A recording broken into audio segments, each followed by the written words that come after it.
Okay. Yep, absolutely. Because I was about to say, if the other two have done it a certain way, and it would look like distinctly different if I'm like over here. It's friendship celebration time, and today I am here with Juliana.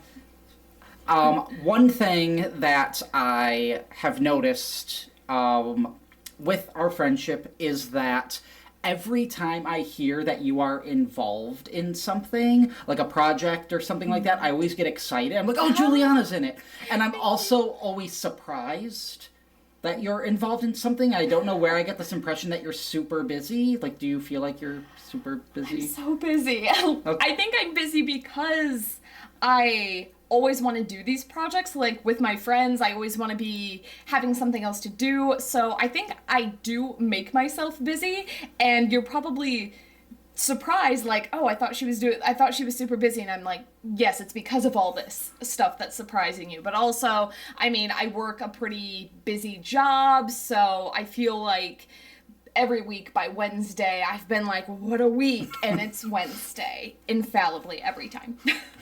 Well, thank you for making time to come on here. Thank you so much for having me. I've been really excited about this. Yeah, thank you. And so one thing that I want to know is, do you remember how we met? Yes, so we technically formally met doing the War of the Worlds radio play over at Barefoot Theater, but I think we technically kind of ran into each other probably a couple weeks before those auditions, because there was an improv show at the theater, and I'm 90% sure you sat like 3 seats away from me, because my thought when I was going into the audition room was like, okay, who do I know? Who do I not know? Okay, know that person, don't know that person, don't know that person. That guy was at the show the other week, I think. He looks kind of familiar, so we'll call that a win. That's funny. I didn't even realize you were at that show. I absolutely was. I recognized a couple people in the audience. You were not one of them because I hadn't actually met you yet. So yeah, I didn't even recognize you from like when we went to the audition. So yeah, that's kind of funny. I didn't even realize that was the first time that. Yeah, technically we like passed each other in the hallway, because you were like on the back wall and I was on one of the side walls, so I think that's the only reason why. It's like I saw you coming and going up the stairs twice, which was enough. Yeah, I recognized a couple people there, but that was it. But then at the audition, that's where like I had seen you for the first time, and so when you auditioned, so we heard a couple other people, you know, do their stuff prior, and then you had gotten called up to read, and I was so impressed with how you were reading. I think it's like Reporter 3 or something like that. It was so well done. Thank you. I confess I hate open auditions, because I feel like just doing it with a whole room of people, there's no way to either like give it your all without feeling like you're trying to show up the other people in the room. Like, there's just no way to go about it without being like, I'm going to read now. But you have to make it a good read. You definitely showed up some of the other people in the room. I know, and I hate that. Like, I hate open auditions. Because I heard the 2 people reading the part before you, and then I heard you read that part, and I'm like, oh, okay, she's got that part. And that's the other thing, too, because it's like, I have the benefit of hearing how other people do it, so I can adjust how I want to read it based on how they did it. And they don't get the benefit of hearing 2 other people, like, if they go first, they're just, ooh, I was so nervous. So that's also what happened with me when I was reading for The Stranger. I heard, I think, 2 other people read it before I did. And I have to ask you, were you put off by my audition for that particular part? Because I was kind of crazy. No, I remember thinking like you did. I remember thinking like, oh, he's got it. Like, he nailed it. That's like the exact thing. I remember being like, all right, well, that's that one off the table. He understood the assignment. I felt I was so over the top, but then after I got cast, Mike, who was directing it, he told me, he was like, there is no top for this character. He's like, go as big as you possibly can. I'm like, oh, I can do that, yes. But yeah, I felt like I was like, okay, he's either gonna love this or hate what I did, and he ended up liking it. Right, so. I feel the same way, though. Like, I would rather get the feedback like you did too much, you have to bring it down, than like the I can't even give you notes because you're giving me nothing type feedback, so...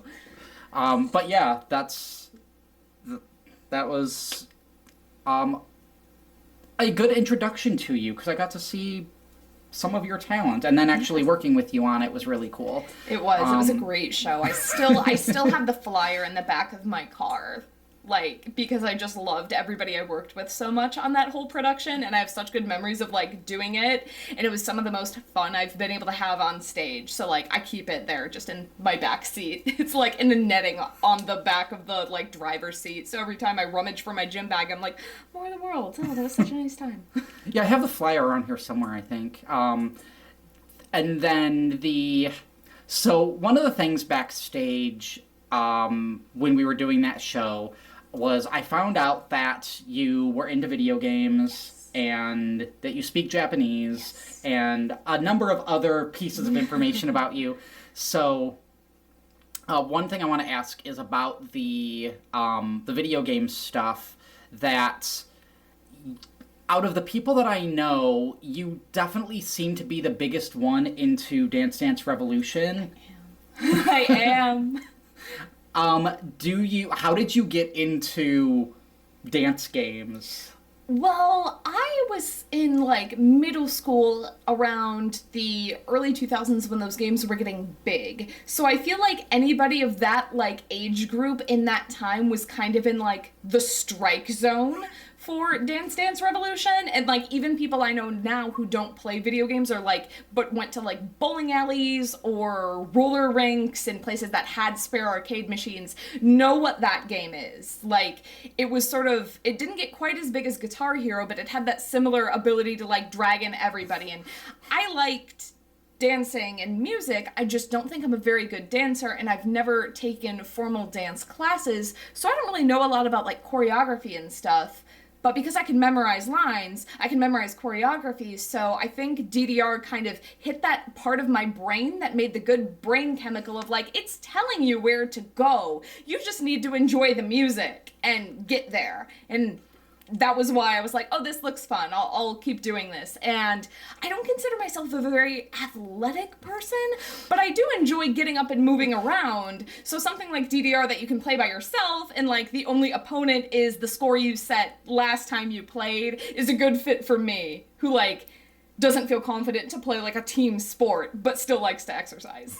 So if you see it in arcades or places that you go, do you always jump on it? Oh, absolutely. Absolutely. Every time. Unless I'm, like, wearing bad shoes. Because if it's, like, a sandals day, then it's like, no, I'm 30 now. I'm not risking my ankles. We're not going to do that. But assuming I just have, like, normal tennis shoes, it's like, okay, yeah, I got to throw in some quarters. Maybe the pads look beat up. Maybe the screen is, like, dim and you can only see half of it. But I'm like, it's my favorite. I've got to.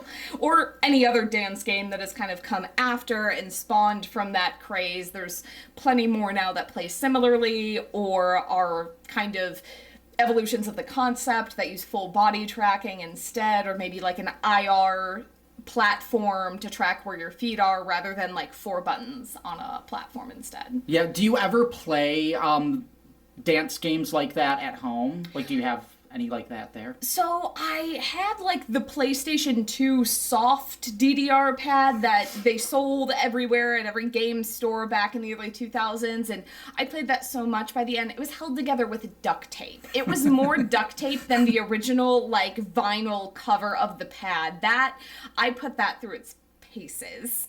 And now I'm actually in the process. I did buy a very nice arcade style metal dance controller off a friend who wasn't using it anymore, and I'm in the process of clearing out part of my basement and getting a nice setup to like a cabinet to hold the PC to run a game and the monitor so I can play at home. That's with fun. like open source stuff like Stepmania where people make their own Okay. charts for their own music, and then I'll be able to play that at home whenever I want. That's awesome. I'm so excited. And then another thing is with you going to Japan more often than lots of other people that I know, how do you feel about how the culture compares? Like, is there stuff that you like more about Japanese culture? They understand one thing that I wish the United States would get on. The best thing about going to Japan is when you go to a restaurant, there is this wonderful thing called the call button. You never have to get the waiter's the waiter's never going to come by and ask you if you want anything while your mouth is full of food, or you're taking a drink and you're like choking on your water to try not to be rude. They leave you alone until you flag them down, which isn't considered rude, or hit the call button, and then they come over. It's beautiful. Do you want the check? You hit the call button. You don't have to just sit there and stare at them like a sad dog and hope they notice you. Are you in the corner and you're worried maybe you're going to be forgotten? Call button. They know where you are. They will come help you. It's so convenient. I love just the convenience of shopping and stuff like that. The last time I went to a clothes store, and all of the tags on the clothing had like NFC chips in them. Oh. So the self-checkout, all I had to do was put my basket on the register, and it scanned all the chips, like and every single thing, and immediately gave me the total. And I'm sitting here, I am like the only tourist in this particular shop, and I'm just looking around like, did I do it right? I'm like the attendants are kind of staring at me, and I'm kind of staring at them, and they're kind of staring at me, and I'm just like, oh, this is great. So like, there's so many small conveniences. I love that there's way more regular, reliable, affordable public transit. I love trains. I'm not big on driving. I don't even take the highway at home. But I didn't have to worry about renting a car because the trains are all there. The bullet trains were affordable enough that I could go down from Tokyo to Kyoto, which is like a miles and miles trip, and get a totally different experience in a totally different city for pretty cheap and only a few hours spent on the train. You know, if you made a similar trip in the US where you wanted to say, oh, I want to visit multiple states, I want to go like to Michigan and to New York, you'd need to spend another few $100s on a plane ticket and go through the whole airport song and dance again. But you don't really have to worry about that when you travel there. So I do like a lot of, I don't know, it just feels so much easier to get around. This is, of course, in the city. It's a little bit different in the more rural areas where maybe the bus only comes once every 30 minutes. But for the purpose of someone who's like traveling in the big city areas, you're probably going to be able to get wherever you need to go pretty darn quick. And it is so nice. That's awesome. So with the call button thing, do... My beloved. Because I haven't been to a Japanese restaurant, or I think I might have been to one, but... have you been to any Japanese restaurants in the U.S. that have had the call button? I went to one. I went to one in Atlanta that had one when I was traveling for a convention, and I went with friends, and a few of the people at the table in the group had been over there and knew about the call thing, and once we saw the button at our table, everybody was like, it's like I'm back! It's like I'm back! So I did go to that one, and there is a Korean barbecue place locally that has a call button, which makes sense considering at Korean barbecue you're putting your own food on the grill, so it's not really like the wait staff need to do much aside from prep the carts, bring you the food, and then you take it over from there. Okay. So I think that model works well for them because they only really need to come help you out if you're like, hey, we need another plate of like food, we're still hungry. So have any of your friends from Japan come and visited you here? No, I do have people that I've met while traveling at like concerts or arcades and stuff that I've traded contact information and like social media stuff with, but the only friends I've had that have been from overseas were like transfer students I befriended in college, you know, because the Japanese language department, the foreign language department broadly would encourage the transfer students from whatever countries to, you know, meet and interact with the foreign language students taking their language. So those weren't friends I already had that came to visit. Those were people that were already there. Okay. Is there anything that stands out that you like better about American culture than Japanese culture? Garbage cans? I'm sure you didn't expect that, but there's not a lot of garbage cans in public in Japan. So if you ever go and visit, I highly recommend like bringing a plastic bag to put inside your backpack to like put your trash in if you're like having a bottle of water on the go, because there's not very many places to put it. And because there's way less like trash cans per capita, when you do find one, it's probably super full on the street. So it's weirdly little things. Like, there's so much that's convenient about city life over there, but then everybody like still uses fax machines. Oh. And the things that are inconvenient stand out so much more, and you're just like, oh my gosh. And I do think I work for an American branch of a Japanese company, so I do have a little bit of experience with like Japanese corporate life. My job before this was also an American branch of another smaller Japanese company, and I think both countries definitely have some imbalance in their work-life balance, but in Japan, I feel like it's more pronounced in the after-hours area. Like, in America, maybe your coworkers might think it's a little weird if you don't want to like come to any of the holiday parties. There's maybe a little bit of a sense of like, oh, you should come and mingle with your coworkers, and that's how you help network and stuff.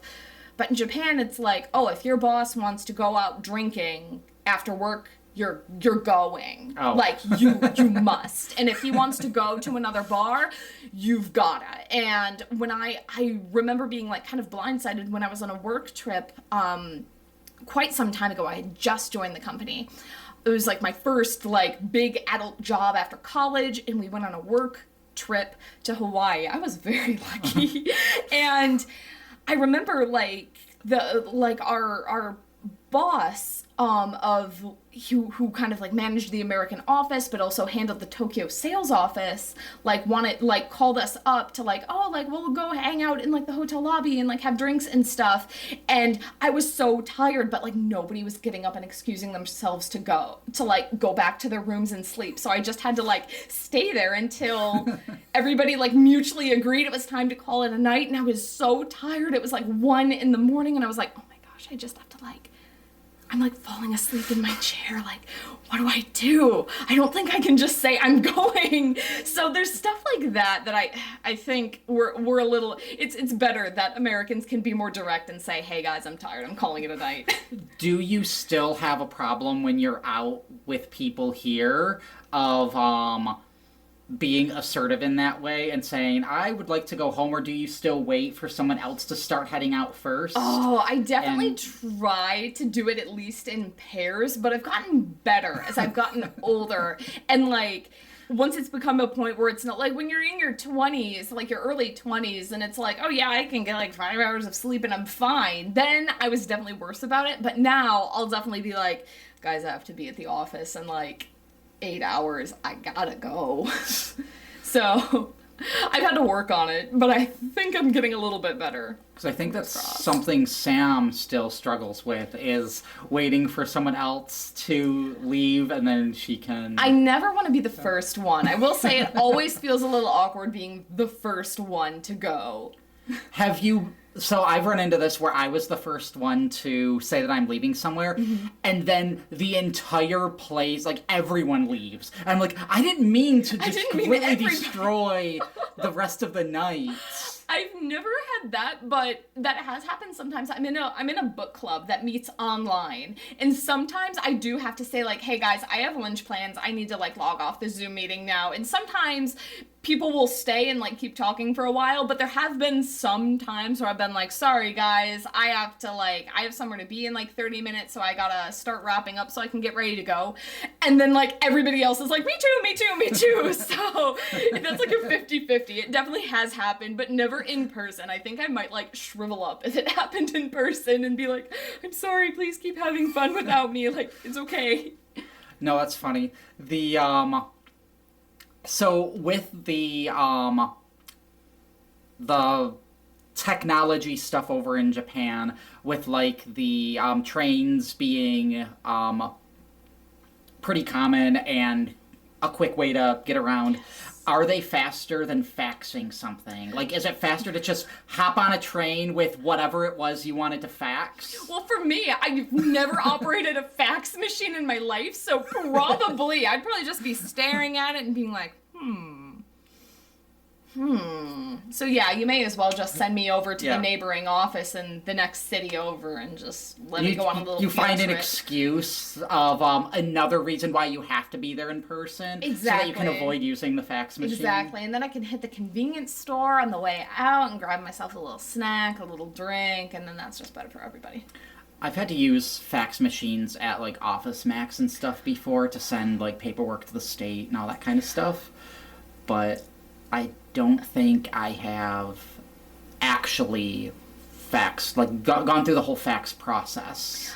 At my first job, the like Cottage Inn pizza place decided to fax our office an advertisement that they had just opened, and it was the first time I had heard the noise the fax machine makes, and it scared the living daylights out of me. So maybe I'm just a little prejudiced against fax machines because they kind of freaked me out that one time. But did you end up getting the Cottage Inn pizza? No, I was just so confused about a pizza place faxing a business directly their grand opening coupons in like 2017 that I think my mind just like blue screened and I had to reboot it, and by then I had forgotten about the pizza. Just the shock of hearing like dial-up internet noises coming out of a machine directly to my left, like just Men in Black flashed my memory, and then I had to just go about the rest of my day and forget the pizza. Do you have a favorite or one that you like outdated piece of technology? Oh man, I love my old Game Boy Advance SP. To me, like that and like the DS Lite, that is the peak of handheld gaming. We need to go back.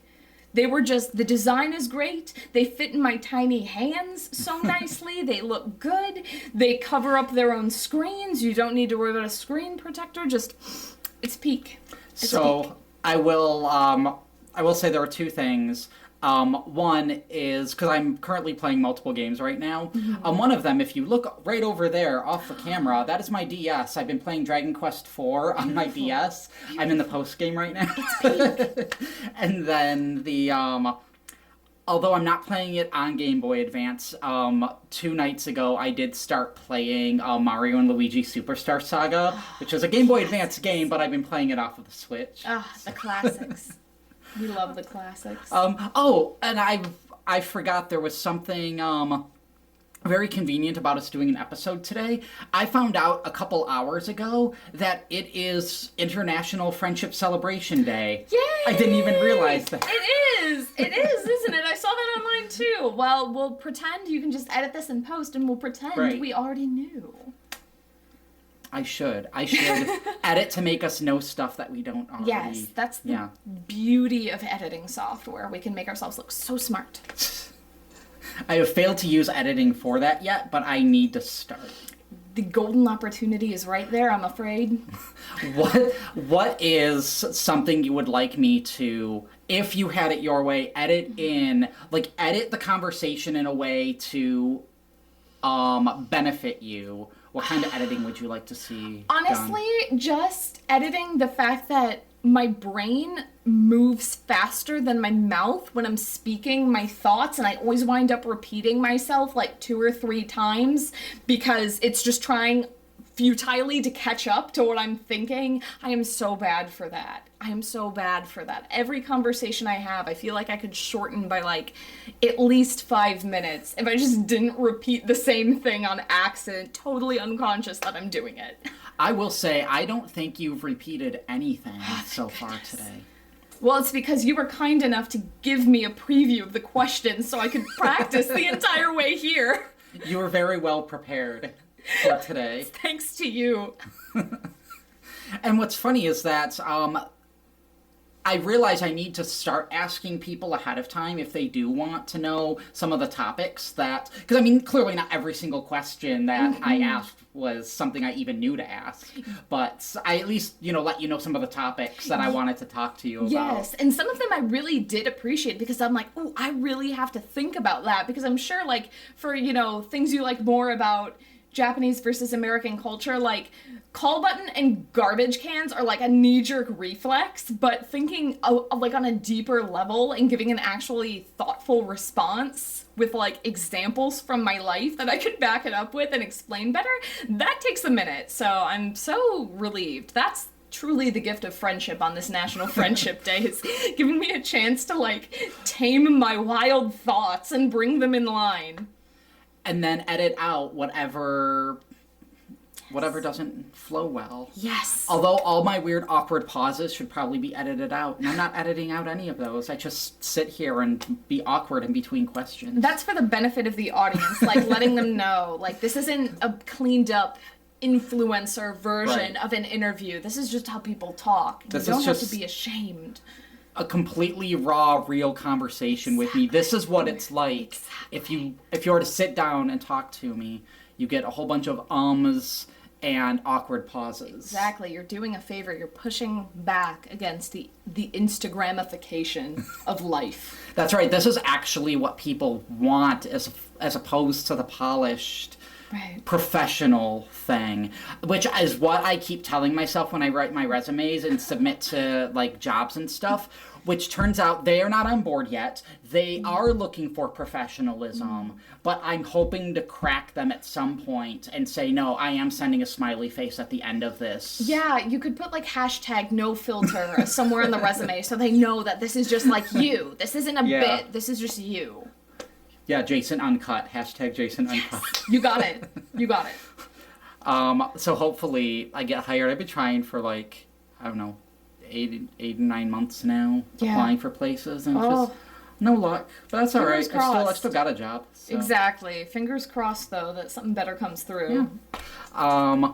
And then, is there anything that you would like me to know about you that I don't already know about you? This is the one I had to really think about when you sent it to me, and I read it and I was like, oh, this is so hard. But I guess there is something that if you did a little bit of sleuthing on my Facebook, you might be able to piece together. But it's something that I did a long time ago that dovetails really well with like all my theater stuff now. I thought you said DuckTales. DuckTales. Really. Oh yeah, I'm replacing that. I'm going to say DuckTales from now on instead of Dovetails. That's just going to be like my little quirky thing that I do that makes me endearing and funny and quirky. Not like the other girls. But the one thing that I used to do back when I was in college and then just finishing up college is that I was part of a cosplay group that went to Midwestern conventions and did like dances and songs from the incredibly long-running Japan-only Sailor Moon musical series. That was like my crowning musical theater achievement was I played Sailor Moon at the anime cons, and it was super fun. And I'm still in touch with all those friends. It was such a good time. But then we got older, we got tireder, people got like injuries that made it harder to practice, and we all still keep in touch, but we're like, I don't know if we can do all this singing and dancing and like renting out a dance studio for a 12-hour boot camp before our shows. Like, I don't know if we can do that anymore, but it was so much fun. So I think I probably told you at some point in our conversations that when I was in high school, I was a very huge Sailor Moon fan. My childhood. She was my childhood. That was like a dream role. So my acting career peaked in 11 when I got it. Right, like there's nowhere to go here but down. What a great, amazing thing. See, now I need to put something together where you can take on the role one more time. Thank you. Like Michael with all his Sherlock shows. Yeah, I still have the costume in my costume closet downstairs. I can dramatically unzip the fabric cover and say, one more job, just one more job. And then grab it and put the wig on. That was a very heavy wig. It was really hard to dance in it. So, out in my living room right now, it was in storage at my grandma's, but Hunter had wanted to get some VHS tapes, and some of the stuff he grabbed was a bunch of my old anime, and one of the things that he grabbed some of the tapes of were my fan-subbed Sailor Moon taken from the laser discs in the 90s. God, the laser Someone discs. fan-subbed them and then put them on VHS and sent them to me. I ordered them from him. Oh my gosh, can I revise my outdated technology response? Can we give a shout out to Laserdisc? Laserdisc. VHS tapes. Beautiful. Did you have stuff on Laserdisc? No, I was too young at the time, but I saw all the packaging and the when I was learning about like anime in particular and stuff, because that was a popular format for like collectors over there, I think. Maybe it was? I don't know. I feel like they fetch a high price on the aftermarket, so some people must want them, but I was like, Laserdisc, how cool. Yeah, my college physics teacher, there's this series that I guess is a children's series in Japan, and every episode, I guess they do kind of like a Rube Goldberg type thing that transitions between like children's sketches and kind of like a Sesame Street type of thing. And I guess on these, he had the laser discs of these shows because he'd play it for his kids, and he brought the laser disc in and put on the features where they have it where it just plays those. So one of our class periods, he just had us watch those. Fun. I mean, he was an extremely difficult grader and such, and But at least he softened it with like showing you guys cool videos. Yeah, we did get to see that, and yeah, that was apparently on Laserdisc. He mentioned he had the Laserdisc of it. That was one of like the tech things that I think I have my like, born in the wrong generation, too late to properly experience all of this, like the heyday of weird esoteric video formats. Like Ultra HD wasn't nearly that fun. It doesn't have a cool name like Betamax or Laserdisc. It's just not the same. So, I'm trying to think if there's anything else that I want to ask before we finish up.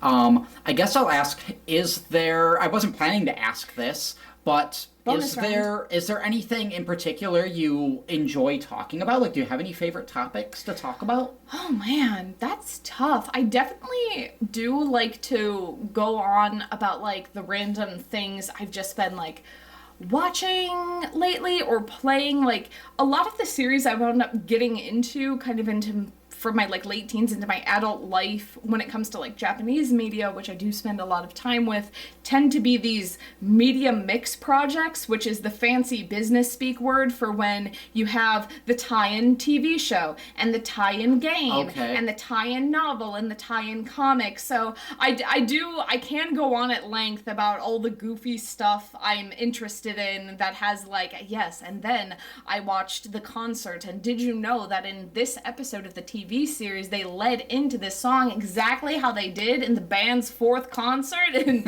I could go on about that for like days. That's why I need a blog. We need to bring back blogging. More outdated technology. I think people still make blogs. Yeah, I was about to say, as like social media platforms continue to get like more and more toxic and horrible to use, I think the population is collectively having an awakening and being like, we need to go back to blogs. We need to go back to forums. You'll have to fax me your blog. I will fax you my blog, I promise. Please give me your fax number after the recording session, and this episode's actually coming out on Laserdisc. Yes! As a collector's item. A collector's item. The audio will be printed on a vinyl for the vinyl collectors. Nobody's being left out. Also, it's worth noting, because of the subject matter we covered, I did have a Sailor Moon alarm clock that would wake me up through my entire high school I'm so jealous. life. Yeah. I'm so jealous. I didn't have anything that cool. I just had like the transformation toys. Oh, okay.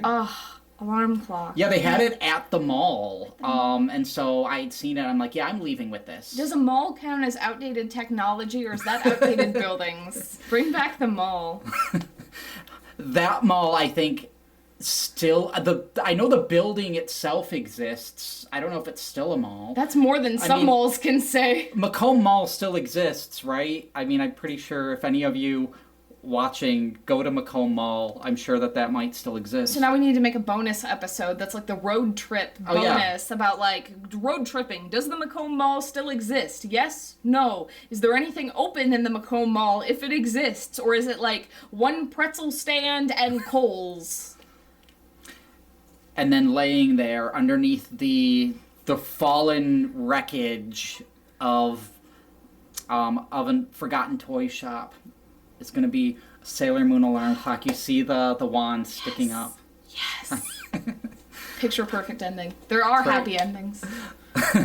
So, we are about done, and one thing that I would like you to do is finish the statement starting with Jason as your friend, and then finish it however you want.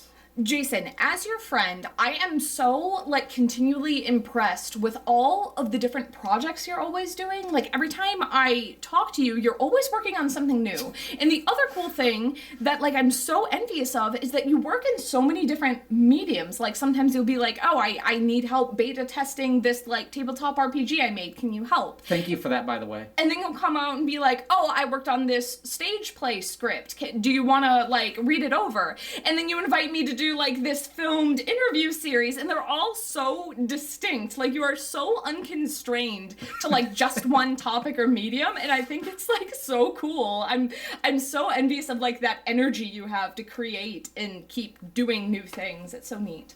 Thank you. Of course. And thank you for being involved in those. Thank you for doing the beta testing, and thank you for doing the reading of my play stuff and proofreading the second script that ended up becoming the final script. And thank you for coming on to the show. Yes. And just the constant support of all these strange, unique things That's what you I do. have going on. That's what you do for friends, and not just on National Friendship Day. I helped you that one time, and you're not going to say no to me on National Friendship Day, are you?